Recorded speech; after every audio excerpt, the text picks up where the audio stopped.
let's move on here. I do want to talk about a position player. I'm calling this best case, worst case. It's the postseason roster battle that this team does have in front of it.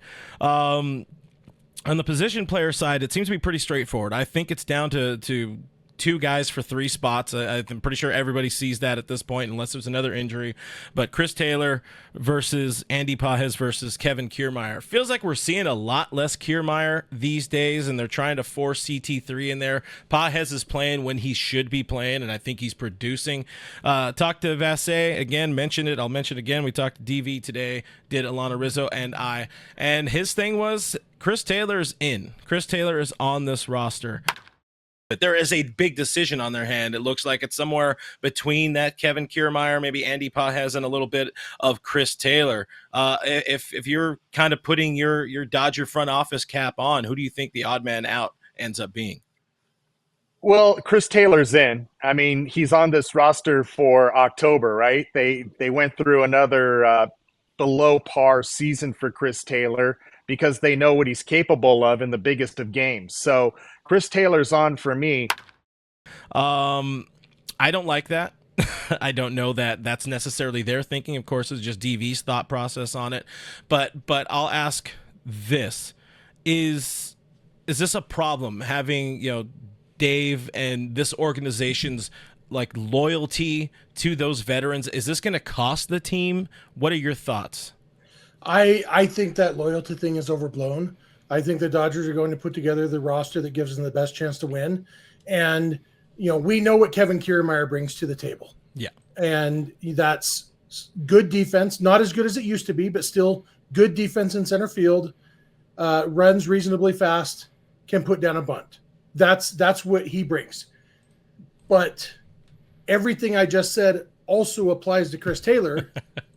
And there's probably a little bit of upside because Taylor can still run into one.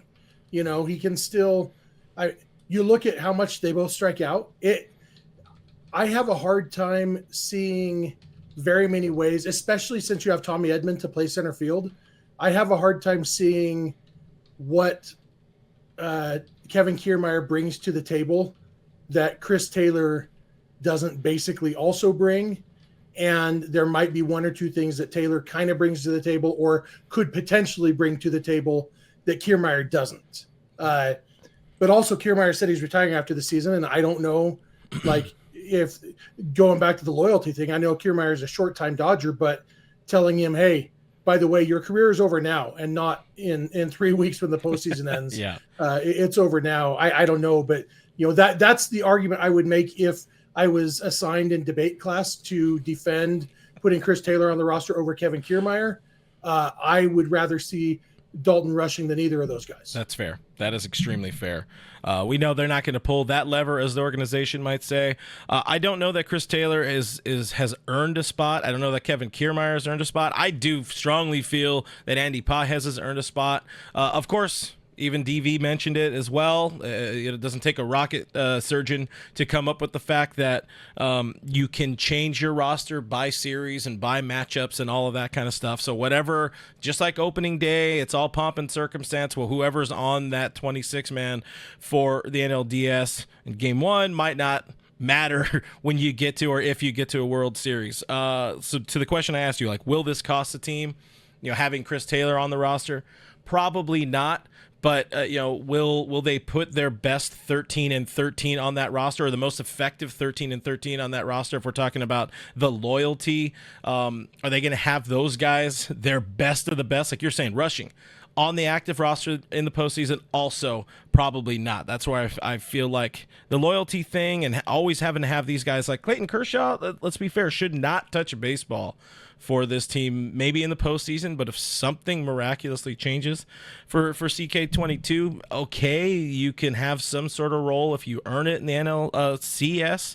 But he's Clayton Kershaw. He's going to get an opportunity. He's Chris Taylor. He's just going to get an opportunity. It's Joe Kelly, who we'll talk about in a second. He's just going to get that opportunity when they're not necessarily earned by the numbers or by the health status. And I don't know if I agree with that. I think that Dave Roberts and Andrew Freeman and Brandon Gomes want the Dodgers to win a World Series even more than you and I do. And they kind of need it. That I think that they, we may disagree with the decision they make. I don't think it's going to be loyalty. I think it's, I think there's perfectly good baseball reasons to not have Dalton Rushing on the postseason roster. He's not currently on the 40-man roster. They have, Edgardo Henriquez, maybe a couple other guys who they didn't protect last year when they were Rule 5 eligible. They'll definitely have to protect them this year. Rushing doesn't have to be put on the 40-man roster to be protected from the Rule 5 draft, so they can push that off till spring training. There's baseball reasons not to do Dalton Rushing, and I think that most of the time that people blame this loyalty or old school or friendships or whatever, I think it's just disagreeing with the actual legitimate baseball reasons that they chose.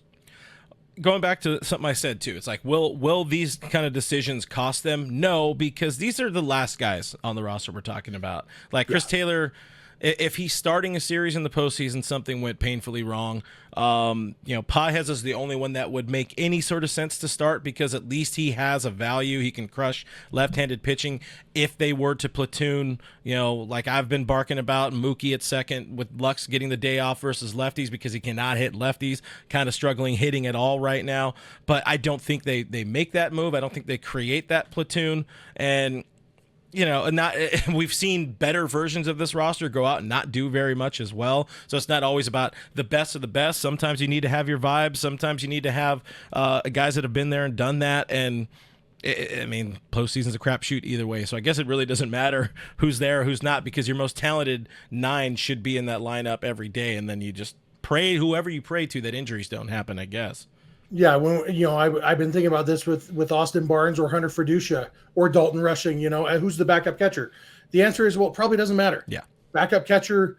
Hopefully, 2018 the backup catcher ended up playing because Yasmani Grandal forgot how to catch baseballs. That something bad has happened if your backup catcher is getting very many starts at all in the postseason.